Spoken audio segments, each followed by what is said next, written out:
Welcome back, everyone. Ready for another deep dive? Always. Awesome. Today we're gonna we're going back in time. Ooh, time travel. Right. To 1861 Barcelona, where things got, well, a little heated. Sounds intriguing. Yeah, see, there was this bonfire. Oh, Not your typical cozy campfire story, though. This was an auto da fe. now that's a term you don't hear every day. Definitely not. It means a public burning, but get this, of books. Books. Wow. What kind of books were so dangerous they had to be burned? Spiritist books, to be exact. Spiritist books. That's fascinating. You know, it's ironic because this event, meant to wipe out Spiritism, actually had the opposite effect. It turned into a PR nightmare for the church and ended up giving Spiritism a huge boost. Talk about unintended consequences, right? Yeah, exactly. But okay, rewind a bit. Why were these books considered so threatening? Yeah, to understand that, we need to set the scene a little. Think 19th century Europe, this new spiritual movement, Spiritism, was spreading like wildfire, really captivating people. It was shaking things up a bit, wasn't it? Yeah. Oh, absolutely. It challenged a lot of the traditional religious ideas. So for folks who might not be familiar, what exactly is Spiritism? Well, you probably heard of things like seances and mediums, right? Sure, who hasn't? So Spiritism kind of goes beyond that. It's a whole system of beliefs based on communicating with spirits. It explores, the nature of the soul, what happens after we die, the relationship between the material world and the spiritual world. And they were investigating these things through communication with spirits. Exactly. And that's part of what made it so controversial, especially for the church at the time. It was a whole new way of thinking about spirituality Yeah. and existence. And it wasn't just about spooky stuff, right? There's a strong social justice element, too. You got it. Ideas about reincarnation and social equality were big in Spiritism, which, well, let's just say it didn't sit well with everyone in power at the time. Definitely ruffled some feathers, especially those of the church. For sure. So who was the mastermind behind this movement? The man behind Spiritism, the one who really gave it structure and made it understandable for everyday folks, was Allan Kardec. Allan Kardec, a French educator and writer. That's the one. He was incredibly influential in shaping Spiritism into what it became. Okay, so we have Spiritism on the rise, challenging the status quo, and at the center of it all, Allan Kardec. But how do we get from there to a book burning in Barcelona? Well, one of Kardec's publishers, Maurice Le Chatre, ended up exiled in, of all places, Barcelona. Exiled, what did he do? He was publishing works that were, shall we say, critical of the Catholic Church. Not exactly a winning strategy back then. So he was a bit of a rebel, huh? You could say that. And that's where our story really starts to heat up. We've got Kardec in Paris, Le Chatre exiled in Barcelona, and enter stage right, the Bishop of Barcelona, Antonio Palau y Termatra. Not just any bishop, right? This guy was known for being deeply devoted to upholding the church's doctrines. Yeah, he was not messing around when it came to defending the church. Talk about a recipe for conflict. So what happens next? Well, Kardec, being the dedicated guy he was, sends Le Chatre a whole shipment of Spiritist books, like 300 of them, to sell in Spain. He was determined to spread the word. Oh, absolutely. But the bishop, seeing this as a direct threat to his authority and the church's teachings, intercepts this shipment. And you can probably guess what happens next. Oh, yeah. Those books were headed straight for a bonfire, weren't they? Yep. Straight into the flames. But to really grasp why this was such a big deal and a pretty bad move for the church, we need to understand these autos de fe a bit better. Okay, I'm all ears. Break it down for me. What exactly was an auto de fe, and why was it such a powerful symbol? Okay, imagine it's like you're in a big public square, there's a massive bonfire roaring in the middle, and a priest is standing there, cross in one hand, torch in the other, and he's throwing these books into the fire. It was a huge spectacle designed to send a very clear message. Don't even think about challenging the church. So it was about power, intimidation, showing who's in control. Exactly. Historically, these events were all about the church flexing its muscles and crushing anyone who dared to question its authority. And in this context, Spiritism, with its spirit communication and questioning of traditional religious structures, well, that was like a direct hit to the church's core, wasn't it? It was a major challenge for sure. They saw Spiritism as a dangerous, rebellious force that needed to be stopped. Wow, talk about high stakes. So we've got a zealous bishop, a pile of controversial books, and a public square ready for a showdown. What happens when those books hit the flames? Let's just say the bishop's plan backfired in a spectacular way. Instead of silencing Spiritism, this auto de fe turned into a massive publicity stunt. drawing even more attention to the movement. It's like they say there's no such thing as bad publicity. Right. The news of this book burning went viral, 19th century style, making headlines all over Europe. People were talking, newspapers were buzzing, and suddenly everyone wanted to know what was in those books that made the church so afraid. The forbidden fruit is always the most tempting, right? So the bishop accidentally made Spiritism the hottest topic in town. You could say that. But before we dive into the aftermath of this historical blunder, we need to understand how the key players reacted to the event.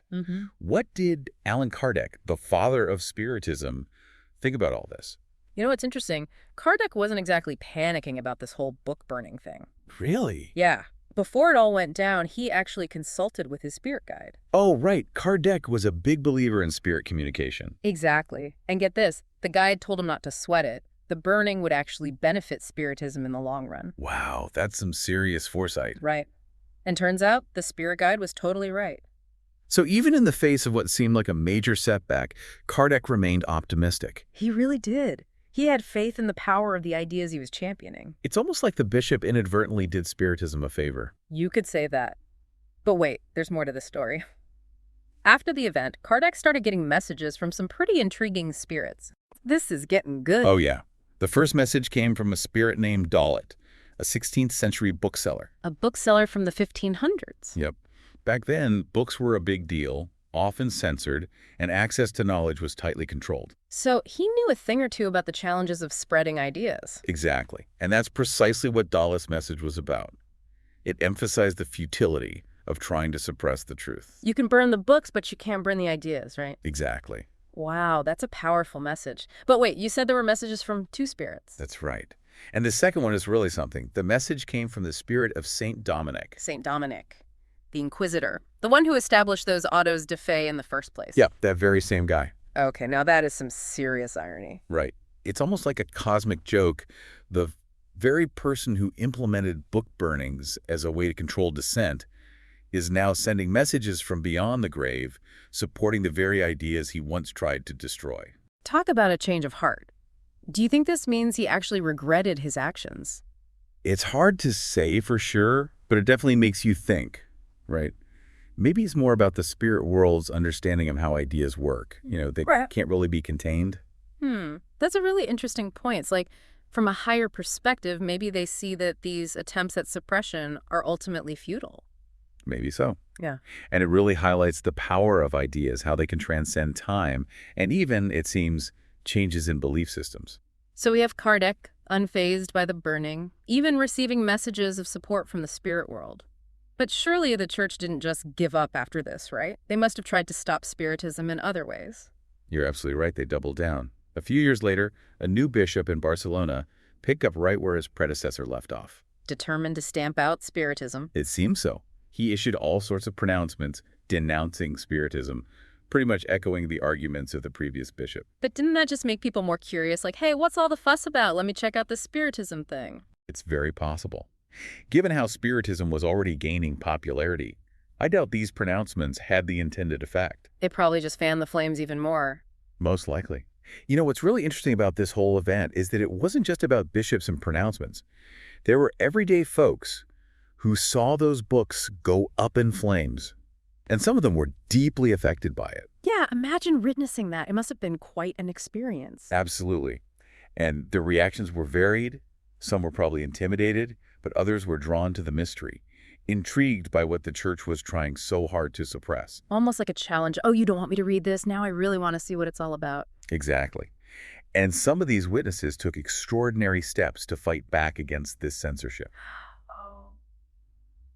Tell me more. Well, one example is Captain Ramon Laguerre y Pomares. He happened to be in the Barcelona harbor on that fateful day and saw the whole book burning spectacle. And this sounds like he wasn't too happy about it. Not at all. He was so outraged by what he witnessed that he started smuggling Spiritist books into Spain on his ship. Wow, talk about putting your money where your mouth is. That's pretty risky. It was. He risked his livelihood, maybe even his freedom, to ensure that these ideas continued to circulate. That's amazing. It really shows the power of conviction, how strongly some people believed in these ideas and the right to access them. It's inspiring, isn't Yeah. it? And then there's Ramon Bernardo Ferrer. He was just a teenager when he saw those books burn. So he grew up with this image in his mind. Exactly. But instead of being scared off, he became fascinated by Spiritism. Like a forbidden fruit kind of thing. The allure of the unknown. And he ended up becoming a prominent Spiritist activist, dedicating his life to spreading the very ideas that the church tried to destroy. Wow, that's quite a journey. From a teenager witnessing a book burning to a leading figure in the movement. It's a testament to how these events can have a lasting impact on people. And it's not just about the big names either. Yeah. Jose Maria Fernandez Colavida, the man who actually commissioned that shipment of books, later reflected on how this whole attempt to silence Spiritism had backfired spectacularly. It's like the Streisand effect, right? The more you try to suppress something, the more attention it gets. Exactly. It's human nature to be curious, to question, and to resist attempts to control what we can and can't know. So we've got book burnings, spirit messages, outraged captains smuggling books, rebellious teenagers turned activists. It's also captivating. But what does it all mean? What are the big takeaways from all this? It really makes you think about how effective censorship really is, doesn't it? It seems like the Barcelona auto da fe did more for Spiritism than against it. Totally. It's almost like the bishop accidentally launched a whole new marketing campaign for them. Yeah. It's a classic example of how trying to suppress an idea can actually give it more power. It's like trying to plug a hole in a dam with your finger. The water's going to find a way through one way or another. That's a great analogy. And it's especially true when you consider the time period. The 19th century was a period of huge upheaval. Right. There were all these new scientific discoveries, social movements demanding change. People were questioning everything. Exactly. And Spiritism, with its emphasis on reason, personal experience, and social justice, it really resonated with people who were looking for new ways of thinking. It's like the bishop threw a match into a powder keg. His actions just fueled the fire he was trying to put out. Right. The social and intellectual climate was already primed for a movement like Spiritism to take off. It's almost like he handed them a megaphone and said, hey, everyone, check this out. In a way, yeah. The whole event became this symbol of the church struggling to hold on to its power in a world that was changing rapidly. It really highlights that tension between the old ways of thinking and this new wave of intellectual curiosity and freedom. For sure. But you know what? This isn't just ancient history. This idea of censorship and the unintended consequences, it's still so relevant today. Absolutely. Even now, we see attempts to control information, silence dissenting voices, and it often backfires. Big time. And it makes you wonder, what would those folks back in 1861 think about our world today?